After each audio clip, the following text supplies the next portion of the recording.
تو سلجوقی سلطنت مدارس پہ خرچ کرتی تھی، تنخواہیں دیتی تھی علماء کو، اساتذہ کو، مدرسین کو، طلباء کے اخراجات، ان کے لنگر کے، رہائش کے، تو تمام اخراجات ان کی کفالت حکومت کرتی تھی۔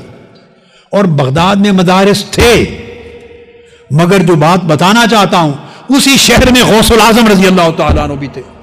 آپ نے اس وقت کی سرکار کے کسی مدرسہ میں جاب نہیں کیا، اور سلجوقی سلطنت اور جو بھی خلافت اور حکومت تھی، ان کے وسائل، چندہ، ریسورسز اپنے مدرسہ کے لیے نہیں لیے۔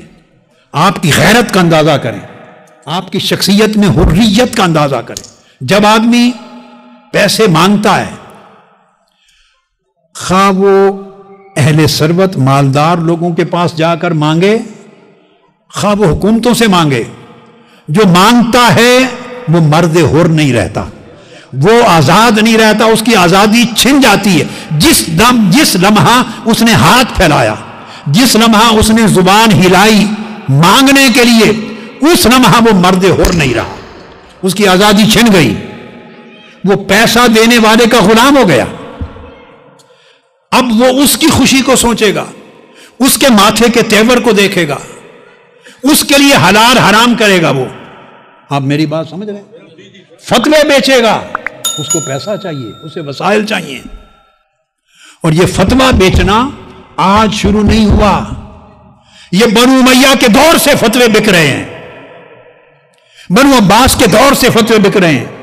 ہر زمانے کا سلطان اور بادشاہ، خلیفہ، اس کے محل میں علماء کی ایک مجلس ہوتی تھی، اور اس کے اندر ہی کچھ لوگ، بلکہ اکثریت فتویٰ بیچنے والوں کی ہوتی۔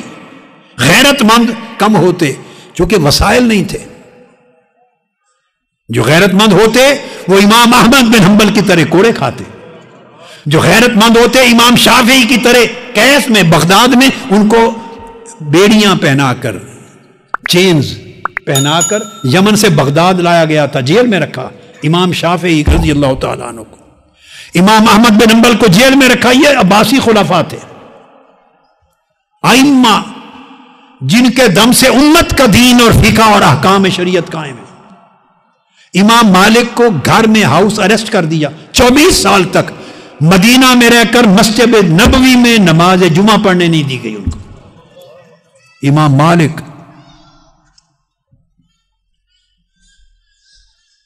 امام اعظم ابو حنیفہ کو جیل میں ڈال دیا گیا، یہ عباسی خلیفے تھے، اور جیل میں عمر بھر رکھا، حتیٰ کہ جنازہ امام اعظم ابو حنیفہ کا جیل سے نکلا۔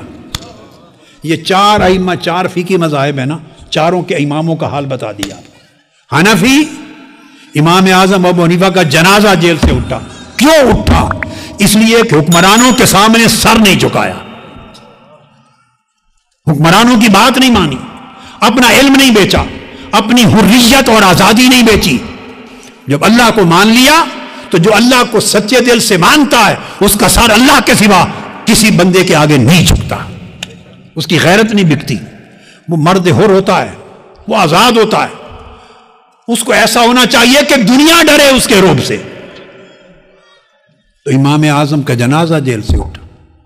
امام مالک 24 سال گھر میں محصور رہے، ہاؤس اریسٹ رہے مدینہ پر۔ امام شافعی نے جیل کاٹی، امام احمد بن حنبل نے جیل بھی کاٹی، کوڑے بھی کھائے۔ یہ چاروں فقہی مذاہب کے بانیان کا حال ہے۔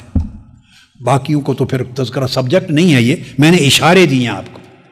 تو فتوے اس وقت بھی بکتے تھے جب یزید نے امام علی مقام علیہ السلام کو شہید کرنے کے لیے منصوبہ بنایا ہوگا، اریسٹ کرنے کا، اور مدینہ سے نکالا، تو اس وقت بھی فتوے بکے ہوں گے۔ ابن زیاد کے دربار میں بھی فتوے بکے ہیں، ہوں گے نہیں، بکے ہیں ایکچول۔ جب کوئی بڑا قدم سلطان اٹھاتا ہے، بادشاہ وقت، تو وہ اس زمانے روایت تھا جو کہ اسلام کا نام یوز کرنا ہے، دین کا نام، فتویٰ یوز کرنا ہے، تو فتوے بکتے تھے۔ تو جب آپ مدد لیتے ہیں تو آپ کی آزادی ساتھ چلی جاتی ہے۔ بیلنس کر کے چلنا بڑا مشکل ہو جاتا ہے، اور بعض امور میں پھر آپ بول نہیں سکتے، چپ رہتے ہیں، بالکل خاموش رہتے ہیں۔ لہذا حضور سیدنا غوث العظم رضی اللہ تعالیٰ عنہ قطب ربانی، غوث سمدانی، محبوب سبحانی، سیدنا شیخ عبد القادر الجیلانی، ان کی غیرت نفس، عزت نفس، آزادی، حریت اور مقام و مرتبہ اس اینگل سے دیکھیں کہ وسائل نہیں ہیں. سرکار اس وقت کی حکومت و سلطنت دینی علوم کے فروغ کے لیے خرچ کر رہی ہے، مدارس کھول رہی ہے، اساتذہ کو تنخواہیں دیتی ہے، طلباء کے خرچے دیتی ہے، مدارس میں فائنانشل ہیلپ کرتی ہے، مگر اسی شہر میں آپ مدرسہ بناتے ہیں مگر ایک پائی سرکار سے نہیں لیتے. غوث اعظم اسی طرح تو نہیں بن گئے یوں. تو آپ نے پھر اپنا اوقاف بنایا، جو آپ کے شاگرد تھے، مریدین تھے، متوسلین تھے، معتقدین تھے، وہ اپنے پرائیویٹ ریسورسز، ذرائع دیتے. آپ نے ایک نظام وضع کیا اور اس اپنے پرائیویٹ نظام کے ساتھ، ان ریسورسز کے ساتھ اپنا مدرسۃ الشیخ عبد القادر الجیلانی چلایا. اس سے اساتذہ کو تنخواہیں بھی دیتے، طلباء کا لنگر بھی ہوتا، رہائش بھی اور خرچات بھی ہوتے، اور توسیعات بھی ہوتی، توسیعات بھی اور تعمیرات بھی ہو رہی تھی، اور نشر خیر ہوتی، دعوت کا کام ہوتا، دین کی تبلیغ ہوتی، تجدید ہوتی، اور اشاعت ہوتی، اور تعلیم ہوتی، تدریس ہوتی. حتیٰ کہ اس کے ساتھ پھر رفاع عامہ کا کام کرتے. حضور سیدنا غوث الاعظم رضی اللہ تعالیٰ ویلفیئر ایکٹیویٹیز بھی کرتے، ہیومینیٹیرین سروسز بغداد شہر میں آپ دیتے، غریبوں کے لیے دسترخوان لگواتے، ان کے لیے لنگر کھولتے، ان کی مالی ضروریات کی کفالت کرتے. گلی کوچے میں لوگوں کو مشکلات ہوتی، وہاں مدد کے لیے اپنے طلباء کو بھیجتے، کہیں خود بھی تشریف لے جاتے، خلق خدا کی امداد کرتے.